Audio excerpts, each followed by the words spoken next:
All right, everyone. Welcome into the Voice of College Football. We got a special live edition on a Thursday afternoon. We got Zach Smith on the line from Menace to Sports, breaking it down for us. We've had a number of segments with Zach. Thought we'd go live, take some of your comments and questions. So you will ultimately produce this show, serve up those comments and questions there in the live chat, and we will deliver them to Zach. Zach, good to see you. What's going on, man? Not much, man. How you been? I'm good. I'm enjoying this college football season. Absolutely. Every week we see crazy stuff, and we should just expect it because that's what's going to happen. I mean, it is. It's truly every week. And this is one of the few times that I think I can remember in the last 4 or 5 years where I don't think there's just some team that is just dominant. You know what I mean? Like you had LSU in 2019, Alabama 2020, Georgia last year. You just kind of felt like, man, I don't know if anyone can beat them. This year, I'm like, I don't know who that team is.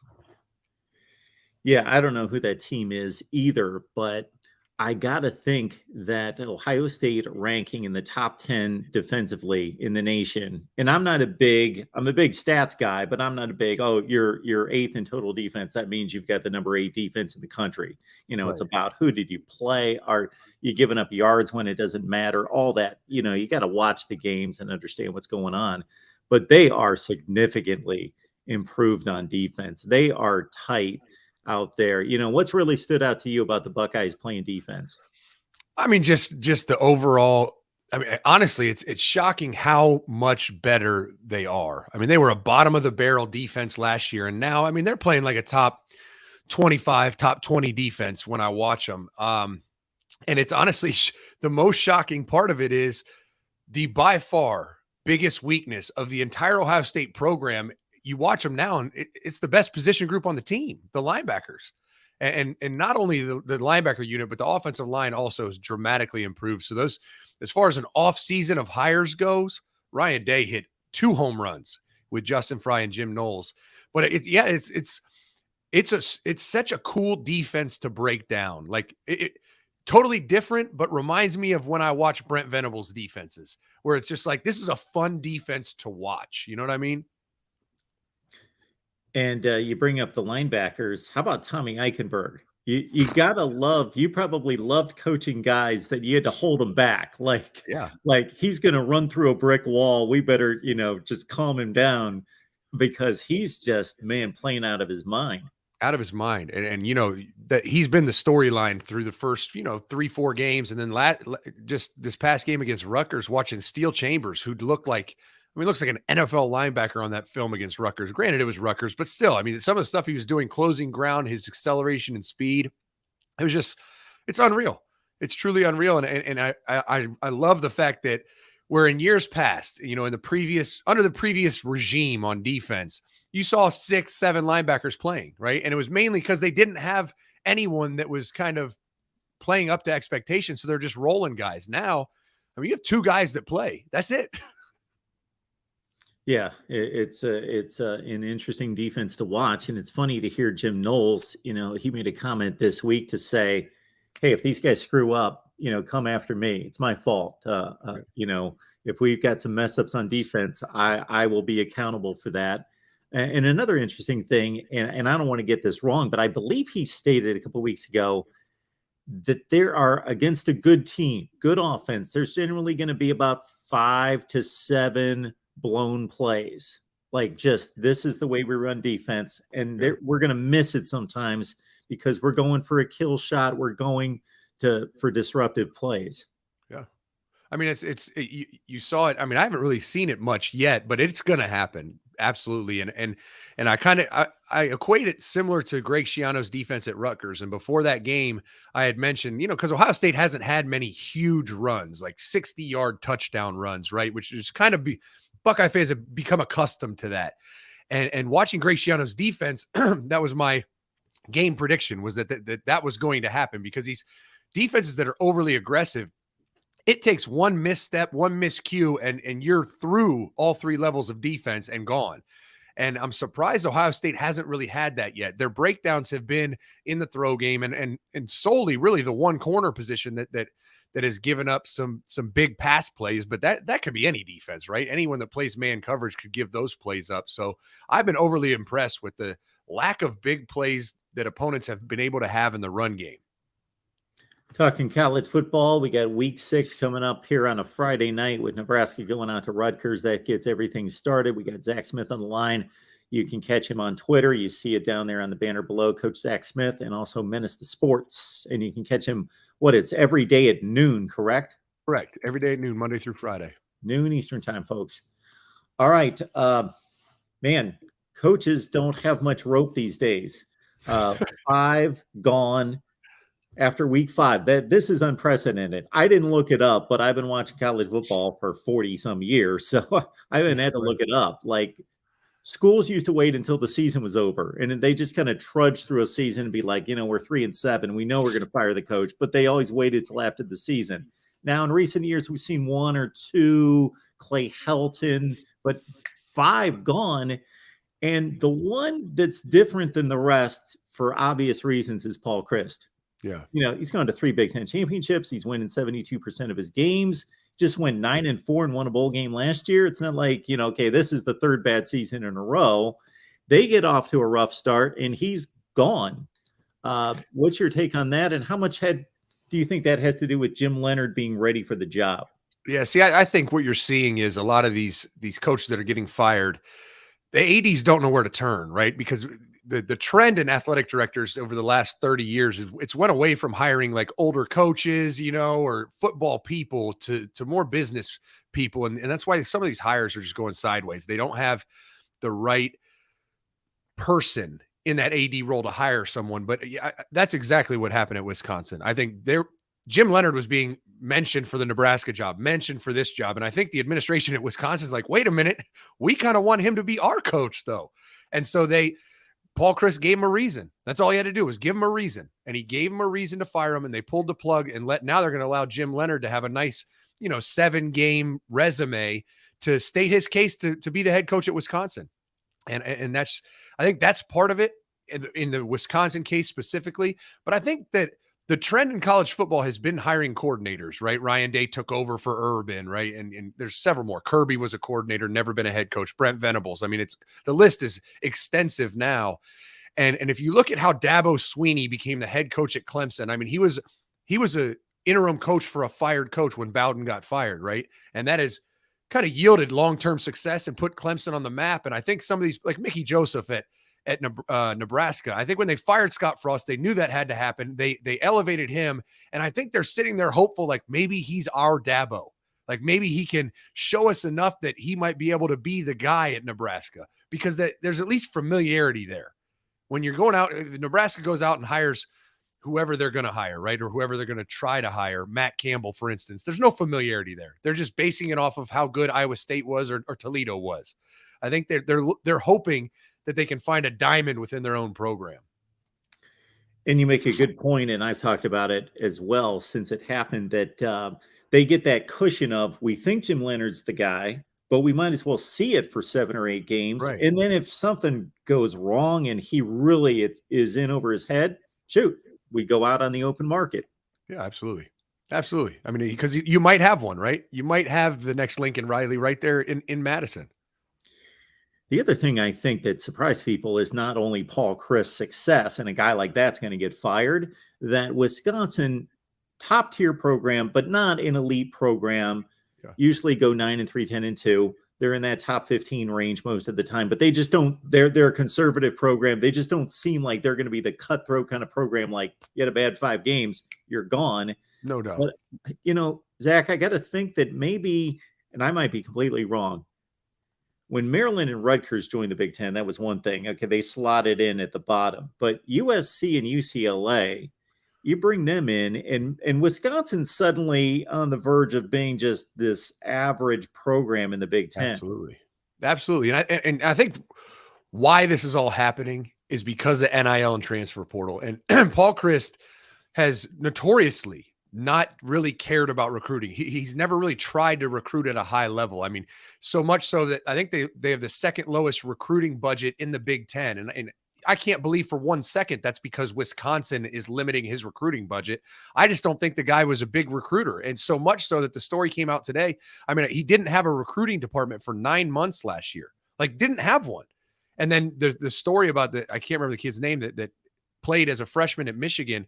He went on a visit there and no one was there to talk to him. No one knew who he was. It was honestly like they just handed him a ticket and they were like, go watch Wisconsin play. So just those stories and those leadership failures in this day and age now with NIL, transfer portal. I mean, this is getting chaotic. I think that Wisconsin said, you know what, we got to pull the plug. I don't care if he's 6-1 in bowl games. I don't care if he's won 10 games. This is trending drastically in the wrong direction. That happened in Wisconsin. Yeah, Wisconsin, right? I didn't say Central Michigan. Yeah, Wisconsin. It reminds me of what I heard when Jim Mora took over at UCLA and him saying, in the previous coach's regime, like guys would jump the fence at practice and be like, I'm out of here. And I'd be like, at UCLA, that I wouldn't even have done that playing high school football. Right. It just shows that, and I don't know him, but it just seems to me like, how do you're making all this money? You're the head coach at Wisconsin. How is that not like, I would be neurotic about like, make sure our recruiting's in line, make sure this is getting done. Like I would be over the top. Absolutely. We look at 5 openings right now, looking at resources, recruiting footprint, everything you throw into it. How would you rank these openings? Ooh, I mean, it's tough because I think Nebraska has a lot of potential solely because I would never have said that. Like when Scott Frost took the job, I did not think Nebraska had the potential to be, a Big Ten contender. But now with NIL and transfer portal, that's a state that's really passionate about Nebraska football, and that's all they have. I mean, unless you want to count the Little League World Series, like what else does the state have other than Nebraska football? And it's a very passionate fan base. One of my good friends here in Columbus grew up in Nebraska, and every week he's texting me nonstop about Nebraska football. Like they're obsessive because that is a way of life. So I'd have to think Nebraska tops the list just because of the potential. If you get the right guy in there that can drum up the support with boosters and the fan base, you think you could start throwing out some lucrative deals to I mean, I know you're not allowed to, but we all know it's happening to recruits to come to Nebraska. And all of a sudden you could be a loaded football team. Yeah, they definitely have it all in order in regards to NIL. They've stepped out there, and that's why they had one of the best transfer portal showings this past off season, and they're breaking ground on new facilities and trying to upgrade there. Got Zach Smith on the line from Menace to Sports. He goes live every day, Monday through Friday at noon Eastern time, right here on YouTube. Zach, you made a statement this week. I don't want to get it wrong, so you can just let us have it. And actually, I believe David Greenshield, who I just posted his comment, ironically enough, called me during one of our call-in shows and said, Zach Smith said that Urban Meyer could possibly go to Texas A&M. So I don't want to take it out of context. What was the statement? Well, I just, I'm looking at Urban's career, right? And I obviously know him really well. And I think there's maybe a 2% chance that he doesn't coach again just because of how everything ended at Jacksonville. Like he can't let that be his ride off into the sunset. His ego's too big. He cares about his legacy too much. Like he has to get back in the saddle. And so you look at the national landscape and you say, all right, where would he take a job, right? It's got to be someone that can be a national title contender. He will never take the Nebraska job or the Colorado job. As much as I just talked about how Nebraska might be the best open job, that's a long ways away from a national title contender. So it has to be that, right? They have to have the support financially. They have to be all out for football. No, none of the academic restrictions. Notre Dame would be a tough job for him to take, in my opinion, at this point. The one fit that I'm looking at where I know he has a massive buyout, but his tenure's been an epic failure is Jimbo Fisher at A&M. I mean, they just signed the #1 class in the country, rumors of $30 million to sign that class. The support is there. They are pushing to overtake Bama, right? That's why they have all this support. A&M wants to be Bama so bad that they're willing to do anything. And so I do believe they'll pay $80 million to get rid of him if this year ends in an epic failure. And I do believe that they will go all out to hire the biggest name on the market, which is Urban Meyer. And I think Urban would take that job. Shelley likes it out west. She would love Texas. I mean, everything about it just looks like Urban would take that. And I can see it happening. I don't know the man. You do.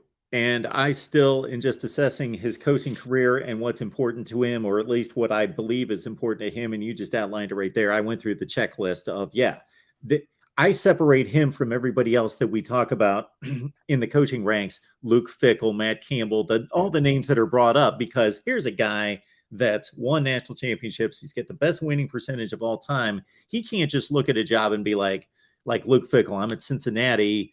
Is Nebraska an upgrade? Okay, I'll take. No, he's going to be like, when I walk into a place, they're expected to win a national championship. So I've got to have the support to win a national championship, because that's what's expected of me. And that's what I want to achieve.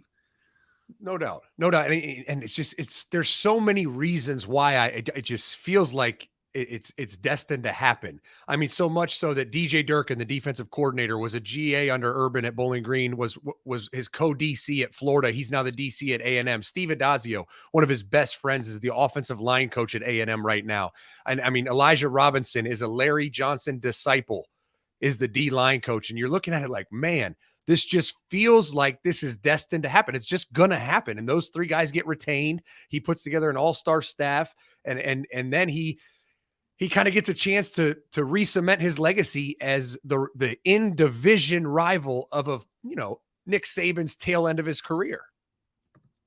And you bring a good point about money. And I was just like everybody else. My initial thought was, they're 85 million. They're not going to do that.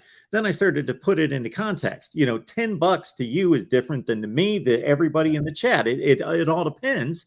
And if Florida State's going to cough up like $21 million after they get rid of Willie Taggart, they don't have anywhere close to the money that Texas A&M has. So It can be done. We saw Christ buy out at 16. They negotiated down to 11. Maybe they tell Jimbo, here's 60 mil, see ya, and they're good to negotiate that. Who knows? Yeah, I mean, it's going to come down to, they have a massive fan base. They have plenty of financial backing. And if you really think about it, like $80 million, if you can find whatever the number is, 80,000 people to donate, whatever that math is, $1,000, you have the buyout. And, they have people with big money. They can, if it's bad enough, they will raise the money to buy him out. Now, if he loses 4 games, like if he's 8-4, probably not going to garnish the support to buy him out now. But if he goes 6-6, God forbid, or 500 in the SEC again, make no mistake about it, they just spent $30 on a recruiting class. They're not going to keep wasting money on recruiting classes for him to keep going 500. They would rather just pay all the money, get him out, get a guy like Urban to come in and get instant bang for your buck. It seems a little inconceivable that Texas A&M could have that bad of a year, but they just lost to Mississippi State by 3 scores, and they are a field goal clanking off the top of a goalpost from being 2-3, and they've got a murderer's row in front of them still to go. And it starts with Alabama, of course, Saturday night. Got Zach Smith on the line. Menace to Sports. Get over there right here on YouTube. Zach's here Monday through Friday, noon Eastern time. Zach, we're going to keep you as long as we can have you. So just let us know when you need to jump off here. Yeah, great. We got Uncle Rico.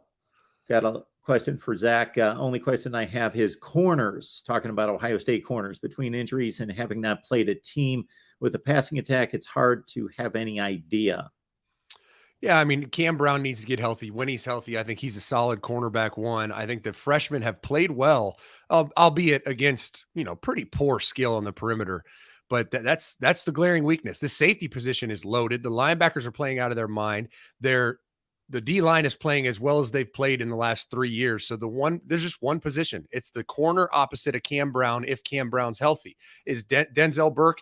I mean, he's improved a ton in the first 5 weeks. I do film breakdowns of the coaches' film on my Patreon, and you can watch him every week. He gets better. The one thing he just struggles with is playing the ball in the air. I mean, the last 2-3 games, he is in great coverage, great position, and then just looks like a fish out of water when the ball comes. And it's unfortunate because he needs to learn how to do that. But if he does, he's got the rest. He's got the hard part done. The hard part is covering a guy when you don't know where he's going, right? And he's been blanket covering people. He just can't play the ball. That's the biggest question mark on defense. And then this pass game needs to come together. I mean, I know Jackson Smith and Jigba's hurt. I'm not confident he's going to play this year. But whether he does or doesn't, these receivers need to get open against man, and CJ needs to play better than he played Saturday. David Greenshield with a question here. David, we appreciate the contribution. David called me the other night as well about Will Levis. Now, here is the situation here. I never called Will Levis a first round selection. I am not a scout or a coach, so I just play off of what I hear out there. We had a back and forth about Drew Aller and Sean Clifford at Penn State, and I just threw in the comment, you know who Penn State's starting quarterback should be right now? It should be Will Levis. Actually, they shouldn't have let him go.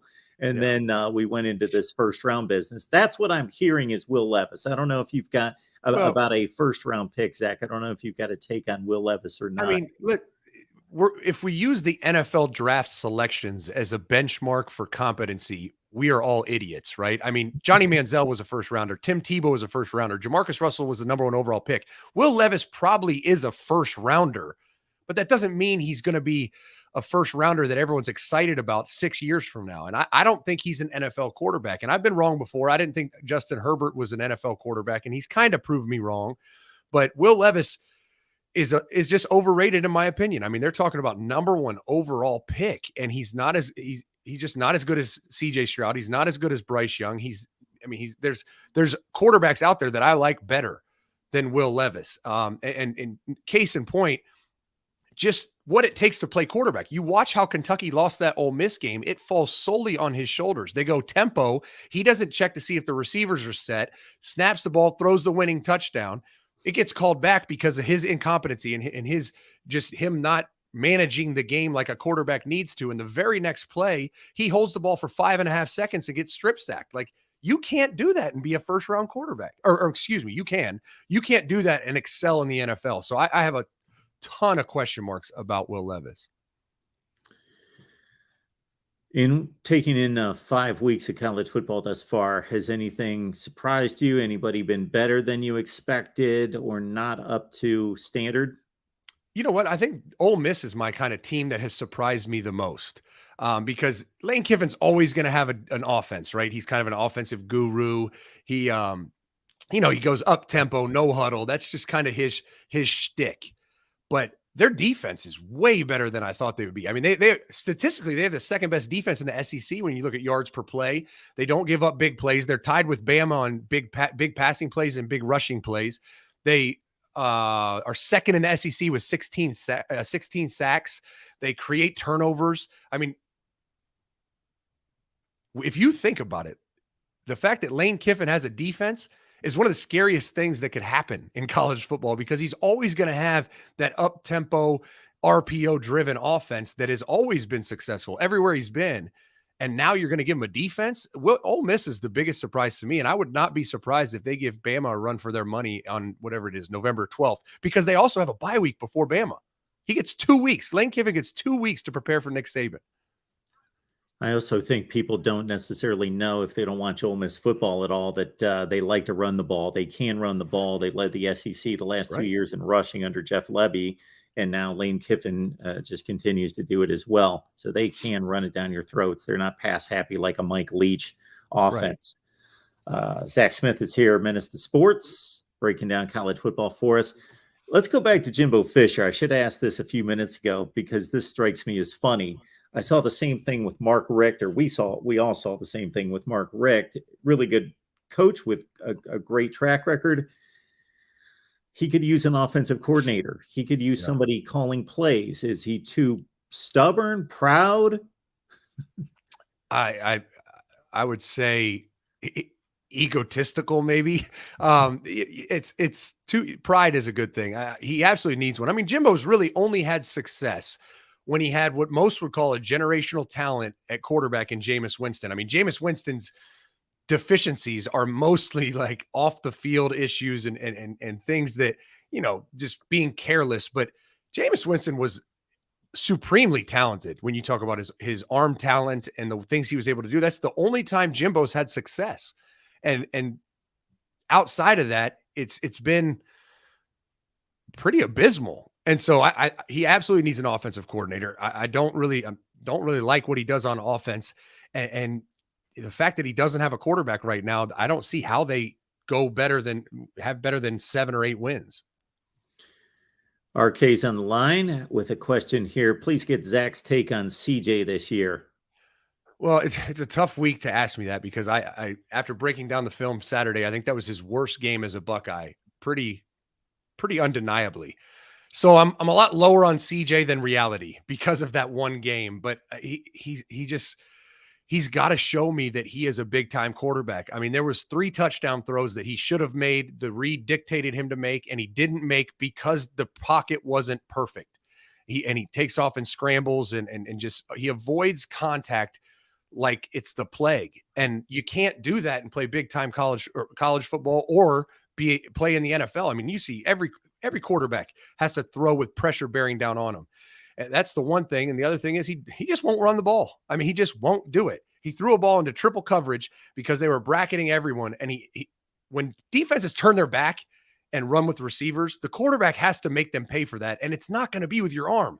They're doing it for a reason, to take away all attempts at passing. And you have to scramble. You have to do something to get them to not do that. And he just won't do it. Flat won't do it.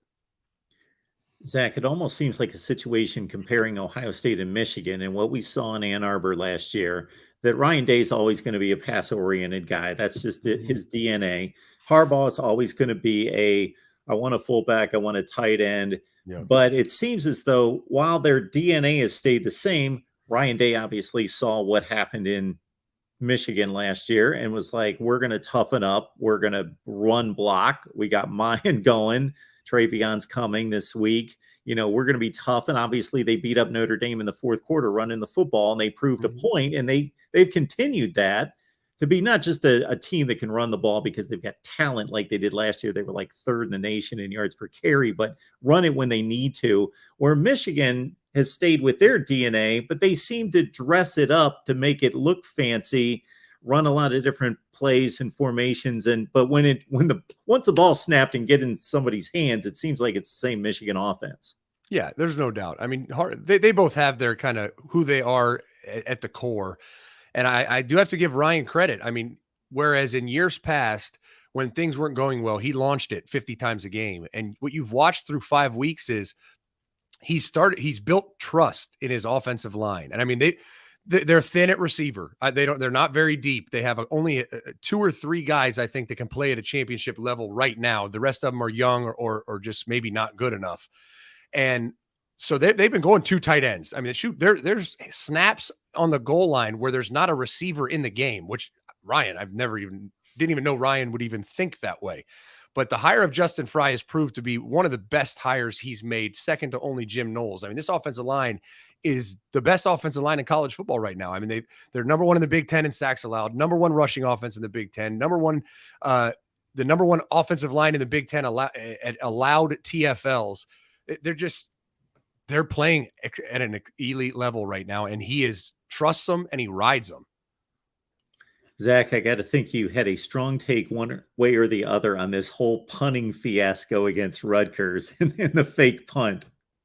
Yeah, it was a dramatic situation, overblown. I mean, Greg Schiano went after a punt block, and it was actually cool. I didn't see it live, but when I watched the coach's film, Parker Fleming, the special teams coordinator at Ohio State, was really brilliant because he knows Greg knows everything that he does. Greg and him work together at Ohio State on punt and punt return daily, right?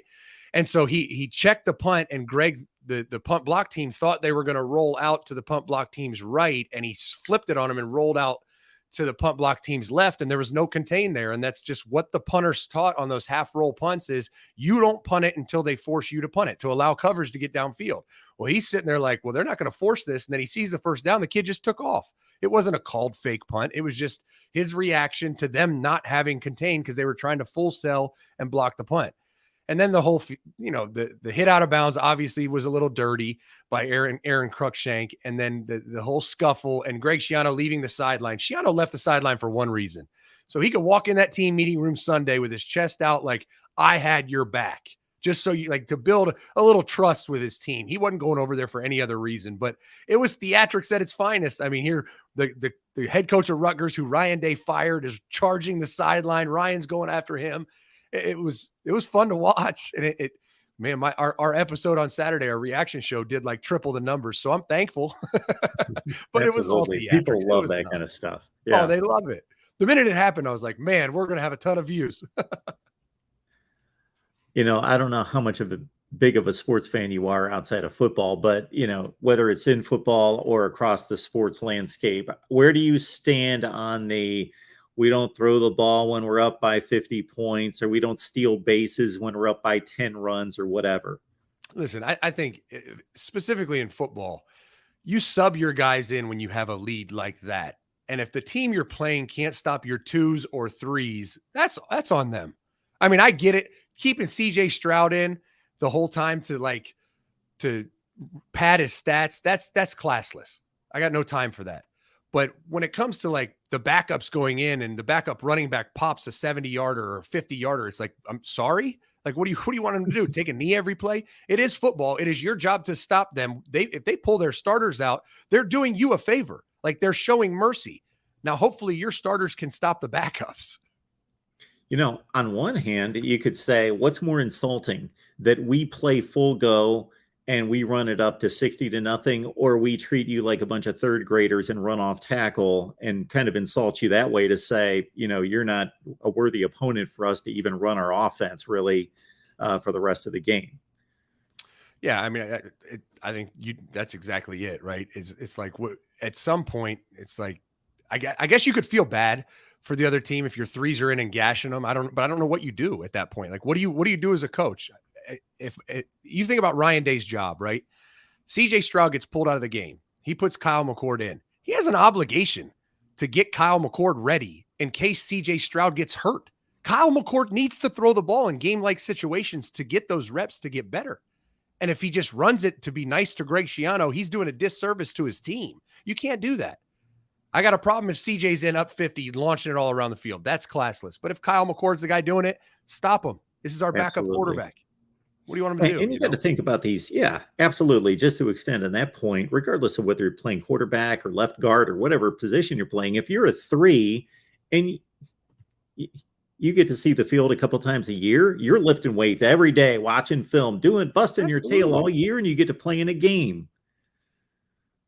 And that's what you've worked so hard for, right? So how is it fair to that kid that he doesn't get to throw a pass? I mean, all the training camp, the offseason, you hit the nail on the head. All the offseason workouts, training camp, everything that kid is invested. He deserves the opportunity to at least throw the ball. He's a quarterback, and it's a backup. If you can't stop the backup in conference play, if it's Toledo, I get it. Your backups are probably better than Toledo's starters, so that then you get in gray area. But you're playing a conference opponent. That kid has earned the right to go throw a couple passes. And at the same time, if we're not just talking quarterback, we're talking other positions. Those guys are trying to move up the depth chart and show what they can do. Absolutely. That's the other part of it, right? Those kids, that's their shine. That's their opportunity, right? What do you not want them to play hard now? It's like there's nothing more you can say than stop them. We put in our lesser players, stop them. Appreciate everybody being here at the Voice of College Football. We got Zach Smith on the line from Menace to Sports. He's live every day, Monday through Friday, right here on YouTube at noon Eastern time. Do you have an issue with the Big Ten West and how we've got this set up? Do you think going forward there's going to be some kind of reconfigure? There obviously has to be with USC and UCLA, but just in regards to the power structure. Yeah, I mean, I think right now this year, the 4 best teams in the Big Ten are in the East. I mean, it's just until the West starts, holding up their end of the bargain. And I look at recruiting budgets. I mean, the Western teams, the Western Division teams don't spend half as much as the Eastern Division teams on recruiting. So they're not holding up their end of the bargain. Now you add UCLA and USC to the West. Obviously, some people need to move, and that might transition a little bit. There might be more parity amongst the divisions. But right now, it's a foregone conclusion. Every year in, year out, whoever wins the East, I mean, you might as well not go to Indianapolis. You know who's going to win that game. The Eastern team's always going to win. 8 straight. Yep. 8 straight. 8 straight. And a lot of them not close. Right. Any particular games you're looking at this weekend as entertaining and key to the whole picture? Well, I want to see how good Tennessee is. I mean, LSU is we'll say trending in the right direction, right? The 1-point loss to Florida State, they just keep getting better. They beat Mississippi State. I don't think they're a great team, but it's going to be a nice test for Hendon Hooker and this Tennessee team, because I see the SEC as a 4-team race right now. In the West, you have Ole Miss, Bama. In the East, you have Tennessee, Georgia. And those matchups are coming. Obviously, Tennessee crosses over with Alabama every year. Poor Tennessee. I mean, that's not really fair that they have to play Alabama every single year. But, it's the price to play, I guess, in the SEC. So I'm excited to watch Tennessee and see what Hendon Hooker does on the road in Death Valley. It's an 11 a.m. kick, so it's not going to be some crazy night game, but they're going to have to get up to play early. And I just want to see if Hendon Hooker in Tennessee is for real. And we won't know for sure if they handle business Saturday, but we'll have a better idea. That's probably the game I'm most excited about this weekend. Going back to some of the things we talked about with Jimbo Fisher, outdated offense, that sort of thing. When we say outdated offense, obviously, it's not like these teams are running what the military academies are running, a triple option or anything like that. It's also not like even Wisconsin is that often under center with two backs in the backfield in an I formation or anything that we would have seen 15 or 20 years ago in the NFL, more so than anything. It seems like everybody's still running a shotgun first and foremost, or a spread formation, and, with 3 or 4 wide. So, when we talk what might be outdated versus what's the, cutting edge right now, what are you looking for there? I mean, the big thing in college football is RPOs, right? And multiplicity in RPOs. I mean, most people run bubbles and things like that, but now that and this is not that new. I mean, we're talking when I was coaching still 4 years ago, this had just started becoming the thing. It's slants to replace linebackers, fade route. CJ Stroud threw a fade route on an RPO, throwing the ball down the field in RPOs. That's one thing. And the biggest thing I've seen in college football recently, and I credit Steve Sarkisian for really getting this going, is utilizing motions to create leverage and mismatches, because what he did with Devontae Smith against Ohio State still will go down as one of the best game plans I've ever seen. And we always used motions to get people on the run, maybe get a guy, if they're playing press man, you motion a guy, they usually back off. We used motions for things, but people are becoming so creative with using motions to get leverage and set up plays that I think that's the in vogue thing right now. That, and then play action marrying run game almost perfectly. Like when you run a certain concept, having play action protections that look exactly like the run play to get the maximum bite of the linebackers that's kind of the new wave of offensive football.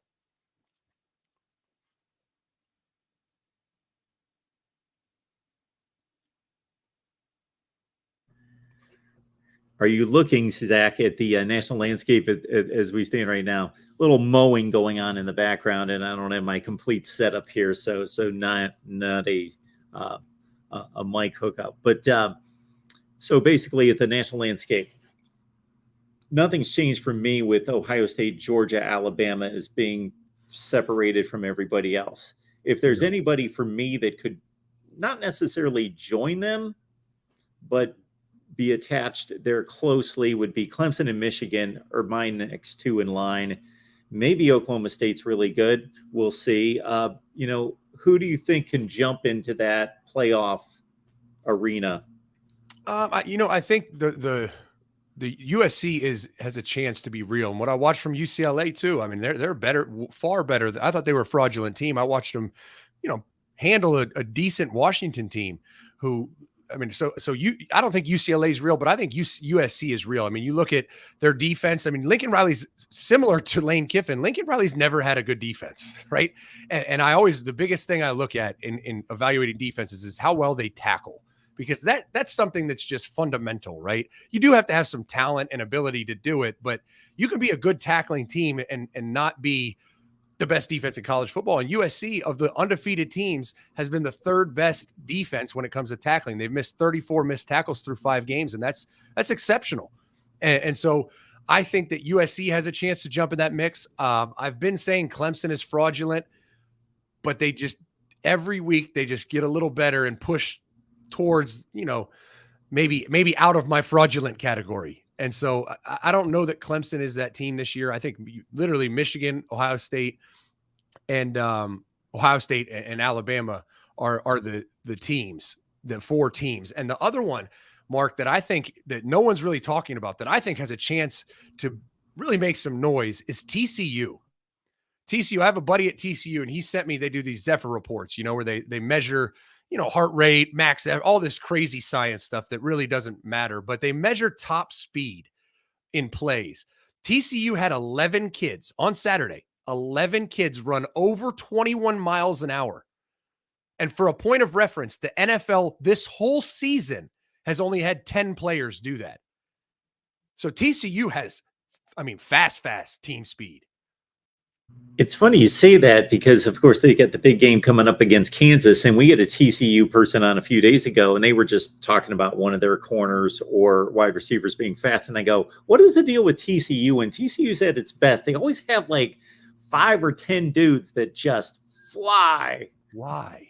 And I'm telling you, they I don't know if they're good enough to be in this conversation, but when you have 11 guys running over 21 miles an hour, teams speed kills, and you get a team like that that is that fast and that athletic, they are always dangerous. What's going on at Kansas when they're completely inept and deplorable and pathetic for a decade, and then Lance Leipold steps in, and we kind of saw it in the offseason. I kept reminding people, hey, they competed with teams the last half of last year. They started going from losing every game by 40 to being within one score. And then now, I'm not going to say they've knocked off a murderer's row, but they've had a deep run of games where they played decent opponents and won them all. I mean, it's the guy won at Wisconsin Whitewater for a reason. And just because it was called Wisconsin Whitewater doesn't mean he's not a phenomenal football coach. And it's already proving that he is that. The quarterback play's been good. It comes down to fundamentals. They are an extremely well-coached team, and they give great effort. If you do that, you're going to be in every game you play, and then it's a matter of if you can win. And when they play a great team like this weekend, I think they're going to get exposed a little bit, and I think they lose the game to TCU. But you could tell this guy's a really good football coach. And Kansas, going back to the missed tackle stat, they're tied with Alabama and Georgia, the 37 missed tackles. Like, that's pretty rare air and pretty nice friends to have in that category of low missed tackles. It's all the great teams in college football, and Kansas is playing like that fundamentally right now. Zach, we talked about Brent Venables and the 55 against his defense last week. I've had a couple what I consider ridiculous statements made to me that basically Brent Venables doesn't have his guys. He can't run his defense. So what's he like, throwing up his hands and saying, any good coach can take what he's got and tweak it and make it something close to what he needs for the time being until he gets his guys in the building. There's no doubt. He doesn't have he doesn't have the talent that he had at Clemson, but it's still Oklahoma. The fact that there's any notion that Oklahoma doesn't have great players in that program it's asinine. They absolutely have great players in that program. It's just first time head coach. To say that Brent Venables is going to run this great defense because he was a great defensive coordinator doesn't mean that that's going to translate to him being a great head coach. And I think that's the risk people take in hiring coordinators is if you're hiring Brent Venables to solely run the defense, you know what he is and what he will deliver. But you hire him to be the head coach, he's got 800 different jobs now. He's not just worried about the defense. And so far, it's not going well for him in that role. And I think it's similar to Marcus Freeman. Marcus Freeman, they felt like was a really good D coordinator. You make him the head coach. It's like, all right, now he's got to be the CEO of an entire major college football program. He can't just call good defensive plays. It's a totally different job. And that's why I always laugh. It's like, well, he was a great D coordinator. He'll be a great head coach. It's like, why? You don't know that. It's like saying a great accountant would be great to run the marketing department. It's like, well, based on what? Absolutely. We appreciate Zach being here. Catch him every day, Monday through Friday on Menace to Sports, noon Eastern time. Zach, I got one more for you. I'm taking this from the chat. We've talked Big Ten Western Division. It's a mess right now. Minnesota's looked like up until last weekend, like even though they hadn't played anybody with a pulse, like the most complete team because they were going out dominating everyone. If somebody would have told me Aiden O'Connell doesn't throw for 200 yards, throws 2 picks, doesn't throw a touchdown pass, even though I picked Purdue to win that game outright, they go to Minneapolis and get it done. So it's a free-for-all. Do you have a winner? I don't know. I don't know either. It is literally like staring at 700-800 pound humans and saying, who's going to finish this mile race? Like, I have no idea. I mean, it's like, I, I mean, I guess you have to go with Minnesota solely based on record, but I mean, then Purdue goes out and takes care of business, like you said, with Aiden O'Connell not playing well, with no one. With that stat line, no one in the world would bet money on Purdue to win if you knew that Aiden was going to have that stat line. So I guess you go with Minnesota, but I don't have a good reason. I don't think they're a very good team either. Zach, I appreciate you being here for the conversation. Always great stuff out of you. Of course, Menace to Sports is the place to be for Zach. And is there anything else you need to let people know in regards to where to find you? No, that's it. Just YouTube Menace to Sports every day at noon, Monday through Friday. And we do 2 weekend shows too. We do a call-in show on Sunday and a reaction show after Ohio State's game, whatever time that is. So, but just on YouTube. Zach, appreciate you being here. Yeah, thanks for having me, Mark. Have a great one. Enjoy the games this weekend. For sure. All right, everyone. We will remind you that we'll be here tonight as well. We've got the Miami show at 8 o'clock Eastern time with a wholesome one over on the Miami channel, and we'll take your calls as well. Zach, again, appreciate it. We'll catch everybody soon.